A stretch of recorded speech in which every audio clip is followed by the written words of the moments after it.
Hai, dalam video kali ini saya akan menjelaskan tentang pengujian hipotesis uji T2 sampel berpasangan atau dalam bahasa Inggris disebut ya paired sample t-test menggunakan software Stata. Nah, sebelumnya saya akan mereview tentang hipotesis dalam statistika. Jadi hipotesis adalah pernyataan tentang parameter populasi yang akan diverifikasi. Menurut ISO 3534, parameter populasi disimbolkan dengan huruf kecil alfabet Yunani atau Greek alfabet dalam bahasa Inggris yang dicetak miring. Ini contohnya ada mu, sigma, dan eta. Nah, ini penggalan dari ISO 3534. Di sini dinyatakan bahwa parameter populasi itu disimbolkan dengan huruf kecil alfabet Yunani yang dicetak miring. Ini contohnya mu dan sigma. Dalam statistika, itu selalu terdapat sepasang hipotesis, yakni hipotesis 0 dengan notasi H0 dan hipotesis alternatif dengan notasi H1 atau HA. H0 selalu diasumsikan benar. Ini mirip dengan pemahaman asas praduga tak bersalah atau dalam bahasa Inggris disebutnya innocent until proven guilty. Nah, di sini H0-nya defendant is not guilty, H1-nya defendant is guilty. Bila ada cukup bukti, artinya sampel data mendukung, maka H0 ditolak. Bila tidak cukup bukti atau sampel data tidak mendukung, maka H0 gagal ditolak atau H0 tidak ditolak atau tidak cukup bukti untuk menolak H0. Tapi tidak boleh dikatakan H0 diterima. Hipotesis 0 itu selalu mencerminkan keadaan situasi yang diyakini sekarang. Tanda sama dengan, lebih besar sama dengan, atau lebih kecil sama dengan, itu selalu merupakan bagian dari H0. Tanda tidak sama dengan, tanda lebih kecil, tanda lebih besar, itu selalu merupakan bagian dari H1. Hipotesis alternatif H1 itu merupakan kebalikan atau lawan dari H0. Misalkan H0-nya mu1 sama dengan mu2. Maka lawannya H1, mu1 tidak sama dengan mu2. H1 ini merupakan hipotesis penelitian yang akan coba dibuktikan oleh si peneliti. Nah, ini bentuk hipotesis uji T2 sampel berpasangan. Jadi ada 3 pasang. Yang pertama ini uji satu sisi kiri atau one tail. Nah, bentuk hipotesisnya H0 mu1 lebih besar sama dengan mu2, H1-nya mu1 lebih kecil mu2. Atau bisa dituliskan H0 mu-D lebih besar sama dengan 0, H1-nya mu-D lebih kecil 0. Nah, dalam hal ini mu-D-nya adalah selisih mu1 dan mu2. Nah, tanda lebih kecil ini seolah-olah menunjuk ke kiri, sehingga ujinya uji satu sisi kiri. Nah, bentuk kedua, H0-nya mu1 lebih kecil sama dengan mu2, H1-nya mu1 lebih besar mu2. Atau bisa juga dituliskan H0 mu-D lebih kecil sama dengan 0, mu-D H1-nya mu-D lebih besar 0. Di sini mu-D-nya mu1 kurang mu2. Nah, tanda lebih besar ini seolah-olah menunjuk ke kanan, maka disebut juga uji satu sisi kanan. Bentuk ketiga, ini uji dua sisi atau two-tail test. Di sini H0-nya mu1 sama dengan mu2, H1-nya mu1 tidak sama dengan mu2, atau bisa dituliskan mu-D sama dengan 0, mu-D tidak sama dengan 0. Nah, mu-D di sini adalah selisih antara mu1 kurang mu2. Ini visualisasi untuk one tail dan two tail. Jadi yang menentukan one tail dan two tail itu adalah tanda di H1. Jadi kalau tanda H1-nya lebih kecil, nah tanda lebih kecil ini seolah-olah menuju ke kiri, maka dia uji satu sisinya sisi kiri atau one tail, left tail. Nah, kalau H1-nya lebih besar seperti ini, maka tanda lebih besar ini seolah-olah menunjuk ke kanan, maka ini adalah uji satu sisi kanan. Kalau bentuk H1-nya tidak sama dengan, maka dia berarti bisa lebih kecil, berarti sisi kiri, atau bisa lebih besar sisi kanan. Nah, makanya namanya dua sisi atau tail. Dan ruas ujungnya ini alfa per 2, dan yang kanan juga alfa per 2. Nah, di dalam pengujian hipotesis itu terdapat error yang disebut error tipe 1, atau di dalam bahasa Inggris disebutnya type 1 error. Error tipe 1 didefinisikan sebagai probabilitas menolak H0 padahal H0 benar. Error tipe 1 dilambangkan dengan huruf Yunani alfa. Nah, ini bentuk alfa seperti ini. Umumnya alfanya 0,05 atau 0,01. Error tipe 1 disebut juga significant level atau tingkat signifikansi. Nah, kalau kita menggunakan software statistika, pendekatannya pasti menggunakan p-value dalam pengujian hipotesis. Jadi p-value atau probability value itu adalah bukti terhadap H0. Artinya, semakin kecil p-value, semakin kuat bukti bahwa Anda harus menolak H0. Nah, ini kriteria penolakan H0. Jadi H0 ditolak jika p-value-nya lebih kecil sama dengan alpha. Umumnya alfanya 0,05 atau 0,01. Setiap software statistika pasti menghasilkan atau menghitung p-value. Sehingga kalau Anda melakukan pengujian hipotesis dengan software, Anda tinggal melihat output p-value-nya dibandingkan dengan nilai alfa yang Anda gunakan. Ini rumus uji T2 sampel perpasangan. Jadi ada D ini selisih pasangan datanya, D bar ini rata-rata selisih pasangan data, SD-nya ini simpangan baku dari selisih pasangan data, dan T-nya ini uji T2 sampel perpasangan, dan DF-nya ini derajat kebebasannya ini N-1. Jadi ini penjelasan simbol-simbol dalam rumus. Jadi N-nya ini jumlah pasangan data, DI-nya ini selisih pasangan data ke I, D bar-nya ini purata sampel dari selisih pasangan, SD-nya juga simpangan baku dari selisih pasangan, mu D-nya ini adalah selisih purata populasi hipotetis. Dan T-nya ini uji T 2 sampel berpasangan. Nah, dalam video ini akan diberikan contoh uji T 2 sampel berpasangan, baik untuk yang dua sisi atau two-tail, juga untuk yang satu sisi atau one-tail, baik sisi kiri maupun sisi kanan. Nah, contoh pertama ini ada suatu penelitian untuk mengetahui apakah ada perbedaan harga rata-rata tiket pesawat antara airline A dan airline B. Nah, untuk mengevaluasi hal ini, diambil 10 sampel acak harga tiket dari pesawat airline A dan airline B untuk rute yang sama, dan didapat data seperti dalam tabel ini. Nah, berdasarkan tabel ini, apakah dapat disimpulkan bahwa harga rata-rata tiket airline A itu dan airline B berbeda? Nah, untuk menjawab pertanyaan ini, pertama-tama akan dikerjakan secara manual, kemudian dilanjutkan dengan menggunakan software Stata. Untuk hipotesisnya, ini berdasarkan kata kunci di pertanyaan. Jadi tadi dikatakan apakah harga rata-rata tiket airline A dan airline B berbeda. Nah, kata kuncinya berbeda. Berbeda artinya tidak sama, sehingga H1-nya mu airline A tidak sama dengan mu airline B. Otomatis H0-nya adalah lawannya, jadi mu airline A sama dengan mu airline B. Atau bisa dituliskan H0 mu D sama dengan 0, H1 mu D tidak sama dengan 0. Di sini mu D-nya adalah selisih mu ln A kurang mu ln B. Jadi D ini selisih datanya jadi 1235 dikurang 1528, terus selisihnya 293 minus 1210 dikurang 1305 atau minus 95 dan seterusnya. Jadi selisih data ini dihitung rata-ratanya, dan jadi D bar ini adalah purata atau rata-rata dari selisih data tadi, didapat minus 122,6. Kemudian dihitung simpangan baku dari selisih pasangan datanya, ini rumusnya, dan didapat SD-nya 122,363. Nah, SD ini akan digunakan untuk menghitung uji T-nya, di sini ada rumus SD-nya. Nah, di sini uji T-nya didapat minus 3,1684. Angka minus ini hanya menunjukkan bahwa dia posisinya di sebelah kiri.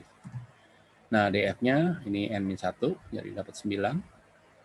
Nah, dari kedua nilai ini, nilai uji T dan DF, kita bisa menentukan p-value. Jadi, ini adalah tabel distribusi T, ini tabelnya tersedia gratis di internet. Jadi, untuk DF 9, kita lihat angka 3,1684 itu ternyata posisinya di antara 2,821 dan 3,250. P-value-nya kita lihat upper tail-nya. Ini antara 005, 0,005 dan 0,01. Tapi karena ini two tail, maka nilai ini harus dikali 2, sehingga 0,05 dikali 2 menjadi 0,01, 0,01 dikali 2 menjadi 0,02. Sehingga p-value-nya antara 0,01 dan 0,02. Nah, nanti dari software Stata itu p-value-nya didapat 0,0114. Nah, nilai 0,0114 ini lebih kecil dari alfa, maka H0 ditolak, sehingga dapat disimpulkan bahwa rata-rata harga tiket airline A dan airline B memang berbeda.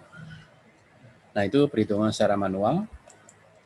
Nah, berikutnya akan dihitung menggunakan software Stata. Jadi pertama-tama datanya ini saya input di Microsoft Excel. Jadi ini tampilan data di dalam Microsoft Excel. Nah, data ini akan kita import ke dalam Stata. Nanti tampilan di dalam Stata seperti ini. Jadi ini tampilan data setelah diimport ke dalam Stata. Saya akan beralih ke software Stata. Jadi ini tampilan software Stata. Untuk menggunakannya, kita harus menginput data atau dalam hal ini import data. Jadi kita klik file, kemudian kita pilih import, dan kita pilih Excel spreadsheet ini. Kemudian kita browse filenya. Dalam ini nama datanya airline tutil pert ini. Ini kita klik open. Kemudian ini harus dicek import first row-nya. Jadi ini maksudnya baris pertamanya itu nama variabelnya. Kemudian kita klik OK. Nah, ini datanya sudah terbaca. Kita bisa lihat datanya. Kita klik data dan data editor, edit. Nah, ini data di dalam Stata. Nah, setelah data dibaca, kita bisa melakukan analisis datanya. Jadi kita klik statistik, kemudian summaries, table, and test. Kemudian kita pilih classical test hypothesis. Kemudian kita pilih t-test, mean comparison test ini. Dan kita pilih yang per t-test ini. Di sini kita pilih variabel pertamanya itu yang katakanlah yang E, yang variabel keduanya yang B.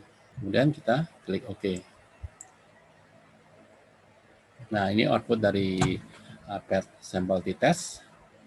Jadi nilai UJT-nya itu minus 3,1684.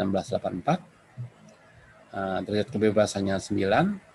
Nah, untuk Stata itu selalu muncul untuk ketiga pasang hipotesis. Jadi yang sebelah kiri ini untuk yang uji satu sisi kiri, yang di tengah ini untuk uji dua sisi, dan yang di kanan ini untuk uji satu sisi tapi sisi kanan. Yang tanda lebih besar sisi kanan, yang tanda lebih kecil sisi kiri. Nah, di sini tadi kita akan menguji yang two-tail, jadi kita gunakan yang di tengah. Nah, di sini p-value-nya 0,0114. Nah, nilai ini lebih kecil dari alpha 0,05, sehingga H0-nya ditolak, dan dapat disimpulkan bahwa rata-rata harga tiket Airlines A dan Airlines B memang berbeda. Saya akan kembali ke slide. Jadi ini screenshot dari output Stata. Jadi di sini tadi UJT-nya minus 3,1684, derajat kebebasannya 9, dan kita menggunakan yang two-tail yang di tengah. Di sini p-value-nya 0,0114. Nah, nilai p-value 0,0114 ini lebih kecil dari alpha 0,05, maka H0 ditolak, sehingga dapat disimpulkan bahwa rata-rata harga tiket airline A dan airline B memang berbeda. Nah, berikutnya contoh 2, masih UJT berpasangan. Dalam ini untuk one tail atau satu sisi, dan sisinya sisi kiri. Jadi dalam contoh ini, bagian sumber daya manusia suatu bank swasta ingin membuat program fitness bagi karyawan untuk mengurangi jumlah absensi para karyawannya. Nah, untuk mengevaluasi program fitness tersebut, diambil sampel acak 8 karyawannya, dan dicatat jumlah absensinya selama 3 bulan sebelum mengikuti program fitness, dan 3 bulan berikutnya setelah mengikuti program fitness. Nah, ini datanya. Jadi ini tabel ini adalah tabel absensi dari data yang didapat. Nah, berdasarkan tabel data tersebut, apakah dapat disimpulkan bahwa jumlah absensi karyawan itu menurun setelah mengikuti program fitness? Jadi sama seperti contoh 1, pertama-tama akan dikerjakan secara manual, kemudian dilanjutkan dengan menggunakan software Stata. Jadi di sini N-nya 8, ada 8 karyawan. Kemudian tadi pertanyaannya adalah bahwa jumlah absensinya menurun atau mengecil. Jadi H1-nya mu sudah fitness itu lebih kecil dibandingkan mu sebelum fitness. Artinya rata-rata absen setelah ikut fitness itu lebih sedikit dibandingkan sebelum fitness. Otomatis H0-nya adalah lawannya, jadi mu sudah fitness lebih besar sama dengan mu sebelum fitness. Atau bisa juga dituliskan H0 mu D lebih besar sama dengan 0 dan H1-nya mu D lebih kecil 0. Nah, di sini mu D-nya adalah selisih mu sesudah fitness dikurangi mu sebelum fitness. Nah, kemudian dihitung selisih pasangan datanya, jadi ini 5 dikurang 6, min 1, 2 kurang 6, minus 4, dan seterusnya. Nah, selisih pasang datanya di rata-rata mendapat D bar. D bar ini purwata dari selisih pasangan data didapat minus 1,625. Kemudian dihitung simpangan baku dari selisih pasangan data SD, jadi SD ini simpangan baku dari selisih pasangan data, didapat 1,9955. Nah, SD ini akan digunakan untuk menghitung uji T ini. Di sini ada rumus SD-nya. Nah, didapat uji T-nya minus 2,3032. Kemudian dihitung derajat kebebasannya, ini dapat 7. Nah, tanda minus di uji T ini artinya dia di posisi sebelah kiri. Nah, berdasarkan nilai uji T dan derajat kebebasan, kita bisa menentukan p-value.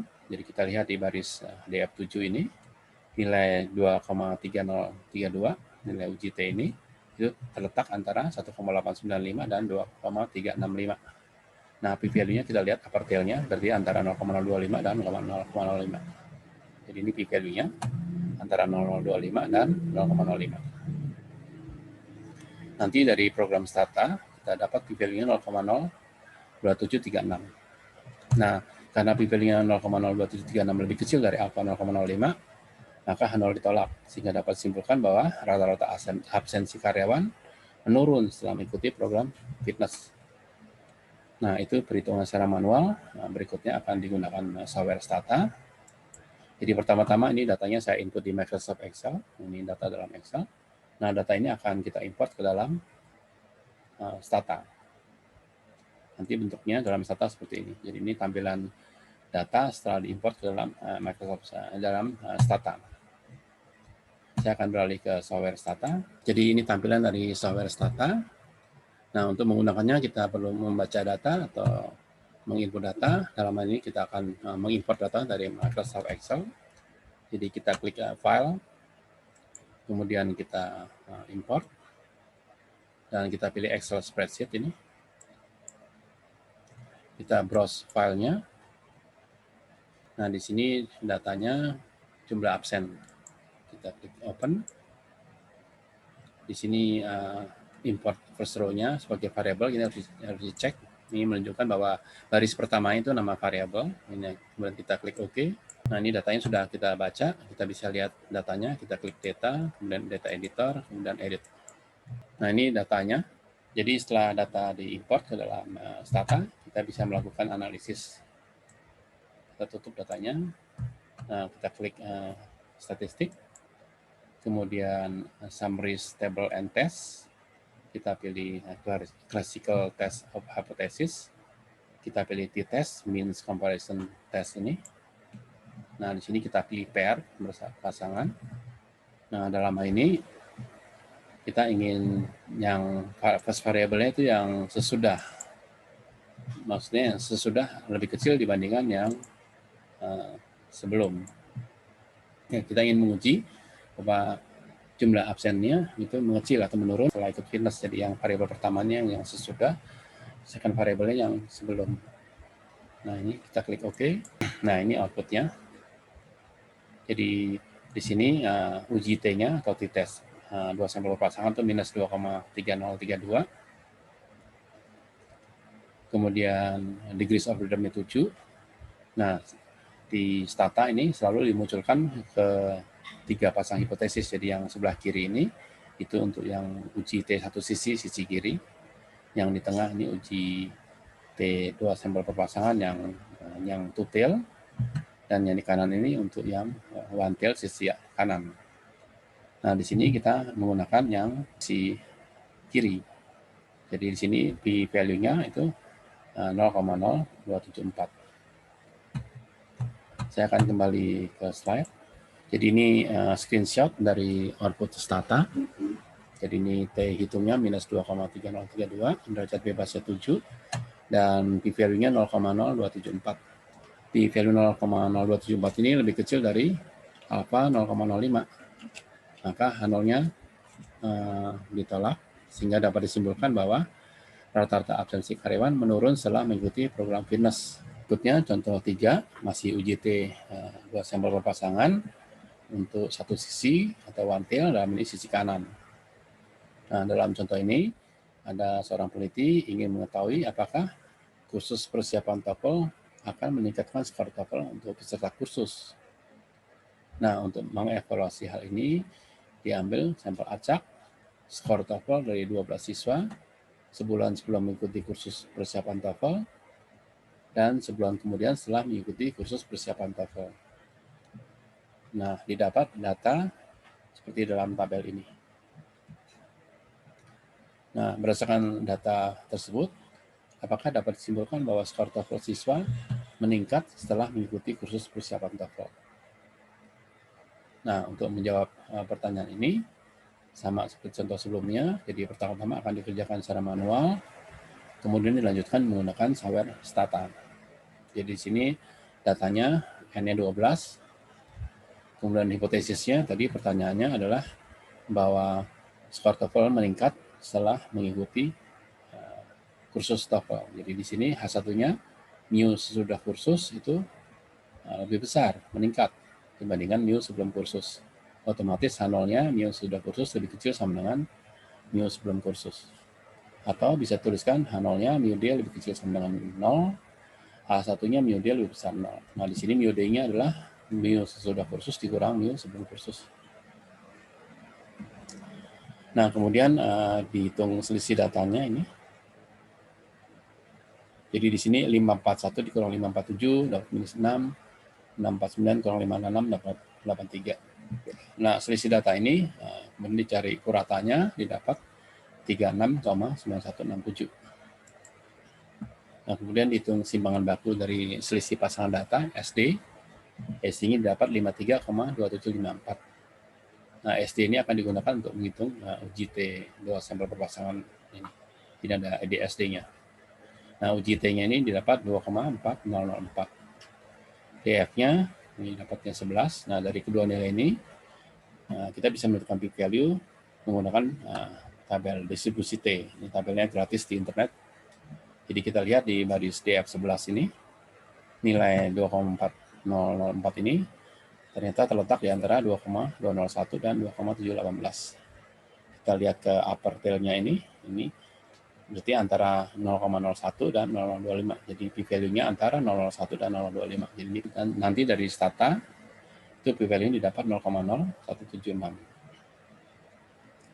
Nah, karena P value 0,0176 lebih kecil dari alpha 0,05, maka H0 ditolak, sehingga dapat disimpulkan bahwa rata-rata skor TOEFL meningkat setelah mengikuti kursus persiapan TOEFL. Itu adalah hasil perhitungan secara manual. Selanjutnya akan dihitung menggunakan Stata. Jadi pertama-tama ini datanya saya input di Microsoft Excel, jadi ini data dalam Microsoft Excel. Nah, data ini akan kita import ke dalam Stata. Nanti bentuknya dalam Stata seperti ini. Jadi ini tampilan data di dalam Stata. Saya akan beralih ke Stata. Jadi ini tampilan Stata. Untuk menggunakan Stata kita harus input data atau dalam hal ini mengimport data dari Microsoft Excel.